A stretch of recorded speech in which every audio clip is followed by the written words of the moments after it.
बिस्मिल्लाहिर्रहमानिर्रहीम। अस्सलाम वालेकुम students. First year chemistry lecture number 9 chapter number 7 के साथ मैं आप लोगों के सामने हाजिर हूँ। और आप लोगों को याद होगा हम लोग जो लास्ट लेक्चर पढ़ रहे थे उसमें हम लोग बात किस हवाले से कर रहे थे, आयन इलेक्ट्रॉन मेथड के हवाले से।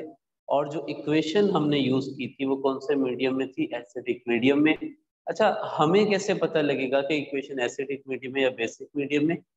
एच पॉजिटिव अगर लिखा हुआ है तो वो कौन से मीडियम में, एसिडिक में। और अगर ओ एच नेगेटिव लिखा हुआ है तो वो कौन से मीडियम में, बेसिक में। और अगर एच पॉजिटिव और एच नेगेटिव दोनों ही नहीं लिखा होगा तो एग्जामिनर आपको बता देगा कि इस इक्वेशन को एसिडिक मीडियम के हिसाब से या बेसिक मीडियम के हिसाब से आपने सॉल्व करना है।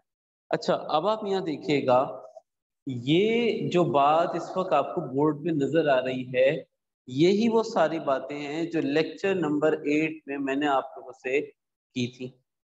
मैंने एक इक्वेशन लिखी, ठीक है। ये इक्वेशन चैप्टर नंबर 7 में जो लास्ट में हमारे पास असाइनमेंट होता है हर चैप्टर के लास्ट में, वहां से मैंने ये एक इक्वेशन पिक की है, ठीक है। और वहां पे बड़ा क्लियरली लिखा हुआ है कि इसको आयन इलेक्ट्रॉन मेथड से बैलेंस करें। तो मैंने इसको एसिडिक मीडियम क्यों किया, because of the presence of H positive. पहला स्टेप होता है इक्वेशन को स्प्लिट करना, ठीक है। एक बार हाइलाइट्स दे देते हैं इसकी।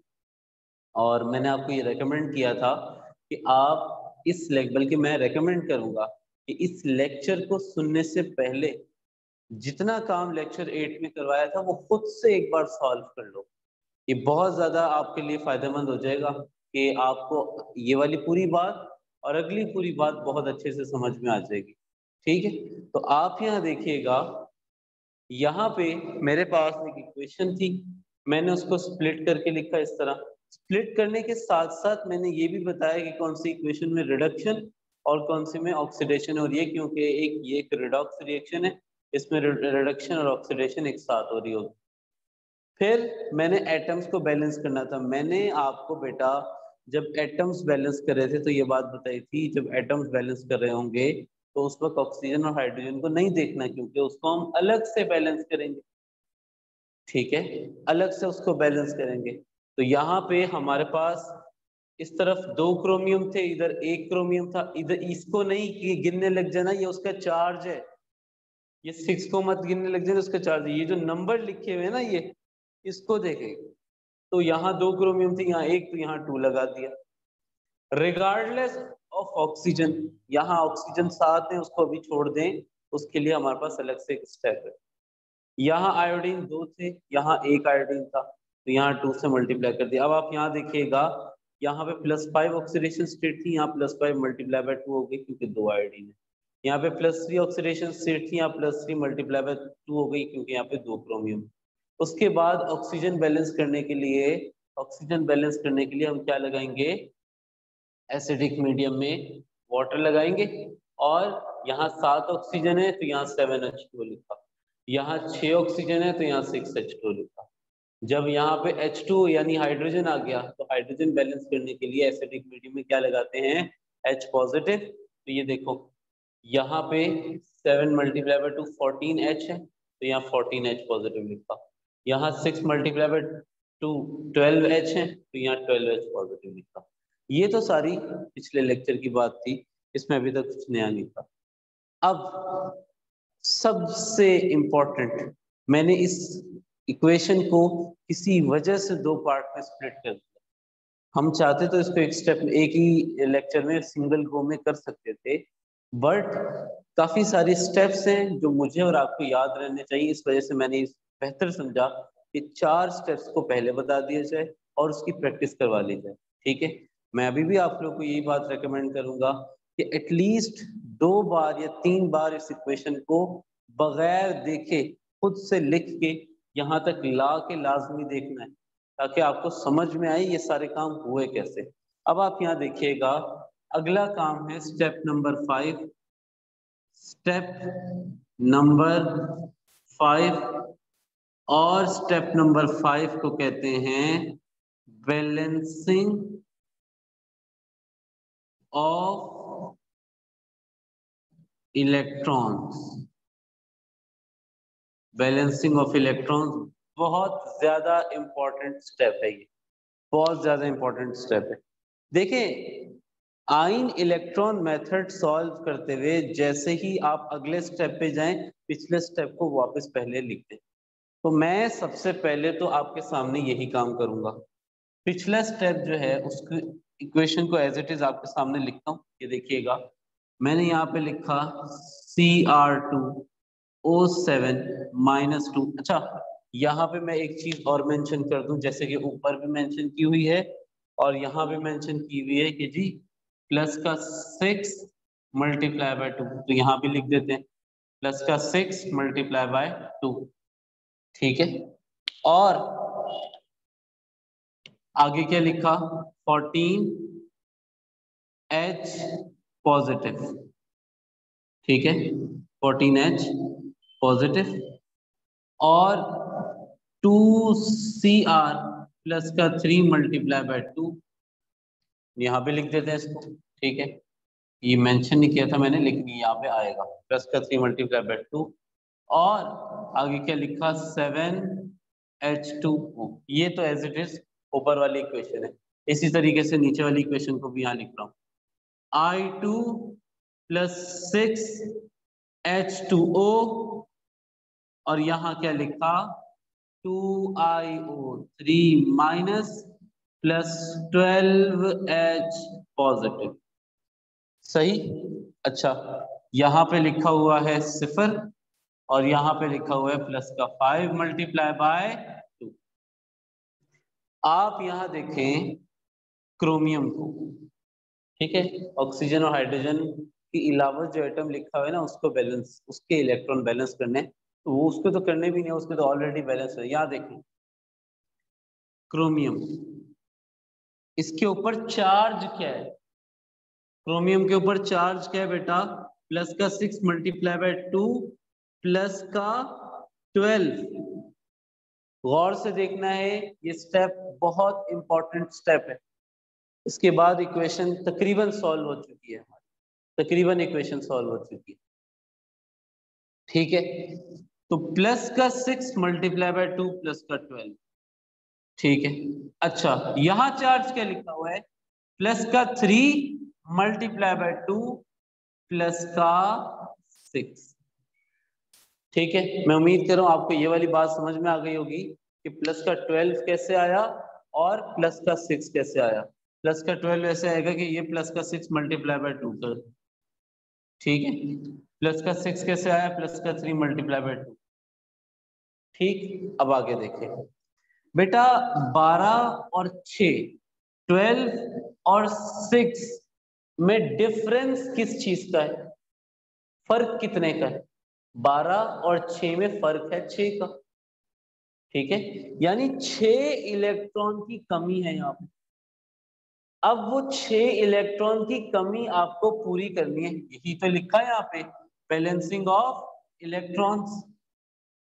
आप यहाँ देखें, यहाँ 12 इलेक्ट्रॉन है, सॉरी यहाँ पे ऑक्सीडेशन स्टेट प्लस का 12 है, यहाँ प्लस का 6, डिफरेंस कितने का आया, 6 का आया। अब सवाल ये, सर वो 6 लिखना कहाँ पे, जरा देखो, केमिस्ट्री की जबान में प्लस का मतलब होता है लॉस। ठीक है, प्लस का मतलब क्या होता है, लॉस। अगर प्लस की वैल्यू ज्यादा है, ज्यादा लॉस, प्लस की वैल्यू कम है तो कम लॉस। ठीक है, यानी प्लस का 12 और प्लस का 6, इसमें हमारे पास इलेक्ट्रॉन ज्यादा यहां पर है। ये बड़ी इंपॉर्टेंट बात मैंने बोली है, दोबारा भी सुन लो। केमिस्ट्री में हम लोग यही कहते हैं ना, जब प्लस चार्ज बन रहा है तो इसका मतलब इलेक्ट्रॉन का लॉस हो रहा है। अगर ज्यादा प्लस चार्ज है तो इलेक्ट्रॉन का लॉस भी क्या हुआ, ज्यादा हुआ। तो आप यहाँ देखो, यहाँ लिखा है प्लस का 12, यहाँ लिखा है प्लस का 6।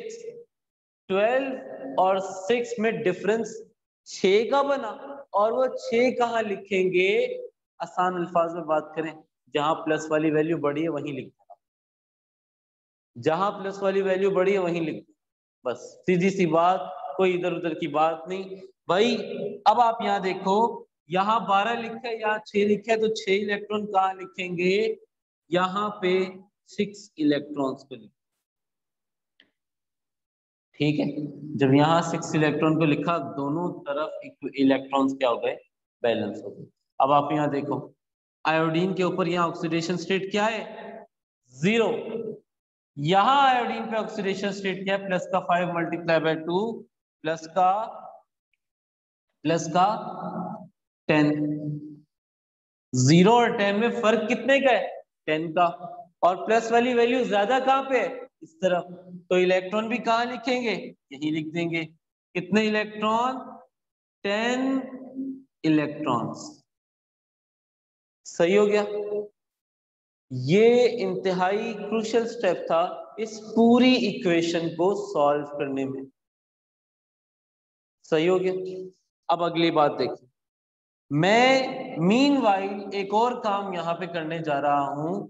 ये जो ऊपर वाली इक्वेशन है, इस इक्वेशन को मैं नाम देने लगा हूं इक्वेशन नंबर 1 का, और नीचे वाली इक्वेशन को नाम देने लगा हूं इक्वेशन नंबर 2 का। अगर यहाँ तक की बात समझ में आ गई है तो आप लोग जो है यूं समझें कि आपको आयन इलेक्ट्रॉन मेथड जो है वो समझ आ गया है। इसके बाद जो एक स्टेप है वो कोई इतना मुश्किल नहीं। सही, splitting of equation, balancing of atom, balancing of oxygen, balancing of hydrogen, balancing of electrons. Now अब आप यहां देखो, अगली बात जरा देखना, अगली बात जरा देखना। इस इक्वेशन के इलेक्ट्रॉन्स को, इस इक्वेशन के इलेक्ट्रॉन्स को इस इक्वेशन से, और इस इक्वेशन के इलेक्ट्रॉन को इस इक्वेशन से मल्टीप्लाई कर दो। ये दोबारा सुन लें, इक्वेशन 1 में जो इलेक्ट्रॉन 6 लिखे हुए हैं, इस 6 वाली वैल्यू को इक्वेशन 2 से मल्टीप्लाई कर देंगे, और इक्वेशन 2 में ये जो 10 लिखा हुआ है, इस 10 को पूरी इक्वेशन 1 से मल्टीप्लाई कर देंगे। दोबारा सुन लो, जो इलेक्ट्रॉन की नंबर है, लाइक इक्वेशन 1 में अगर 6 इलेक्ट्रॉन है तो 6 को इक्वेशन 2 से मल्टीप्लाई कर दिया। इक्वेशन 2 में 10 इलेक्ट्रॉन है, उसको इक्वेशन 1 से मल्टीप्लाई कर दिया। सर ऐसा क्यों करें, ताकि दोनों तरफ इलेक्ट्रॉन क्या हो जाए, बराबर हो जाए। अभी आप ये देखिएगा अभी ये कैसे हुआ। मैं यहाँ पे क्या लिखने लगा हूं, multiply, multiply equation number 1। Equation 1 को किससे मल्टीप्लाई करेंगे, 10 से, बाय 10, एंड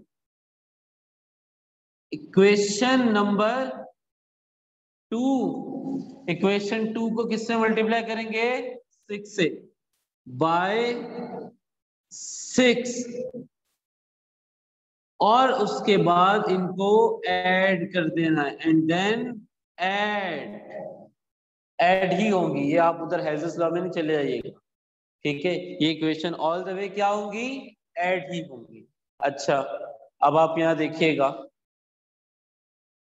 ये अगर सवाल आप लोग सीख जाते हैं तो आप इस तरह समझें कि आपने बोर्ड में आने वाली जो क्या कहते हैं, एक सबसे प्रोमिनेंट सवाल है जो हर साल आना है, वो आपने कर लिया। ठीक है, अच्छा जी, आगे बढ़ते हैं।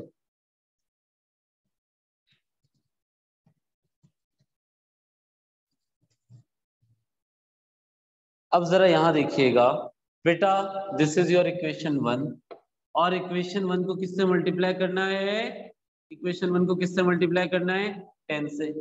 तो भाई पहले तो आप यहाँ देखें, देखिए हम इस वैल्यू को देखेंगे, यहाँ 1 लिखा हुआ है, यहाँ 14 लिखा हुआ है, ये 6 लिखा हुआ है, ये 2 लिखा हुआ है, ये 7 लिखा हुआ है। ठीक है बेटा, ये 1 जब 10 से मल्टीप्लाई होगा तो 10 बन जाएगा। तो यहाँ लिखा 10 Cr2O7 -2, और 14 मल्टीप्लाई बाय 10 क्या बना, 14 मल्टीप्लाई बाय 10 बना 140, और H positive as it is.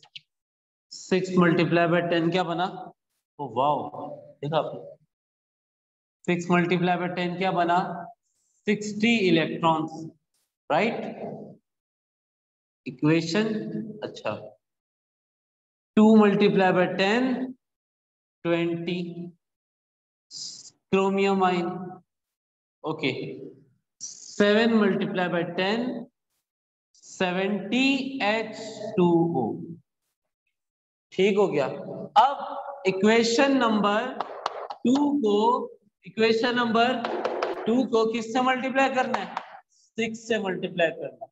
तो भाई ये 1 लिखा हुआ है यहाँ पे, जब इस 1 को 6 से मल्टीप्लाई करेंगे ये बन जाएगा 6i2 और 6 मल्टीप्लाई बाय 6 36 H2O, ठीक है, और 2 मल्टीप्लाई बाय 6 12IO3 माइनस 1 और ये वाला 12 मल्टीप्लाई बाय 6 ये बना 72H पॉजिटिव और 10 इलेक्ट्रॉन का 10 मल्टीप्लाई बाय 6 60 इलेक्ट्रॉन्स। और इन इक्वेशन को क्या कर देना बेटा? ऐड कर देना, ठीक है। यहां देखो ये 60 इलेक्ट्रॉन और ये 60 इलेक्ट्रॉन कैंसिल, यही काम करना था। इसी को कहते हैं आयन इलेक्ट्रॉन मेथड के आखिर में इलेक्ट्रॉन्स की वैल्यू सेम हो और वो कैंसिल आउट हो जाए, ठीक है। अब आप यहां देखिए, क्या Cr2O7 जैसा और कोई है यहाँ पे? क्या Cr2O7 -2 जैसा और कोई है यहाँ पे? नहीं है। इसको उठा के एज इट इज छाप दो। यहाँ पे क्या लिखा? 10 Cr2O7 माइनस का 2। अच्छा, क्या I2 जैसा और कोई है इधर? नहीं है। इसको एज इट इज छाप दो। क्या लिखेंगे यहाँ पे? क्या लिखेंगे यहाँ पे? 6I2। अच्छा, ये दोनों हमने यहाँ लिख दिए क्योंकि और इसमें कोई एडिशन सब्ट्रैक्शन नहीं थी। अब H पॉजिटिव और ये भी H पॉजिटिव, तो भाई इस H पॉजिटिव में से ये वाला H पॉजिटिव क्या होगा? माइनस हो जाएगा। क्यों? क्योंकि ये इस तरफ प्लस में इधर आके क्या हो जाएगा? माइनस हो जाएगा। तो बेटा 140 में से जब 72 माइनस करोगे तो ये बनेगा 68H पॉजिटिव, 68H पॉजिटिव। अच्छा, ये 36H2 को यहाँ नहीं लिखेंगे उस तरफ क्योंकि ये बड़ी वैल्यू लिखी है छोटी, तो इसको उठा के उधर फेंक देंगे। सही है। इस तरफ ये वाली वैल्यू कहाँ से आई? ये रही। ये वाली वैल्यू ये रही। और ये वाली वैल्यू कैसे आई? 140 में से 72 माइनस करके। अच्छा, 20 Cr plus 3 as it is, 20 Cr plus 3 as it. उसके बाद ये वाली वैल्यू भी 12IO3 minus 1 as it is. अब बेटा 70H2O में से 36 माइनस करेंगे तो ये बना लेगा 34H2O, 34H2O। और अब ये वाली इक्वेशन क्या हो चुकी है आपकी? क्या हो चुकी है? ये इक्वेशन बैलेंस्ड हो चुकी है फाइनली, ठीक है। तो this is your ion electron method. बहुत जबरदस्त सवाल है ये, ठीक है, धमाकेदार सवाल है। और मैं तो कह रहा हूँ लेक्चर को 2-3 बार देख लेना, ठीक है। लेक्चर 8, लेक्चर 9 और जो अगला लेक्चर है लेक्चर 10, इन लेक्चर को 2-3 बार सुन लेना, बात जहन में बैठ जाएगी इंशाल्लाह कि करना क्या है, ठीक है। और मैं पूरी कोशिश कर रहा हूँ कि ये इक्वेशन आप लोगों को समझ में आए क्योंकि ये एग्जाम में सबसे इम्पोर्टेंट टॉपिक। आपको 10 ईयर उठा के देखना, कोई ईयर ऐसा नहीं है जिसमें आयन इलेक्ट्रॉन ना आया हो, ठीक है।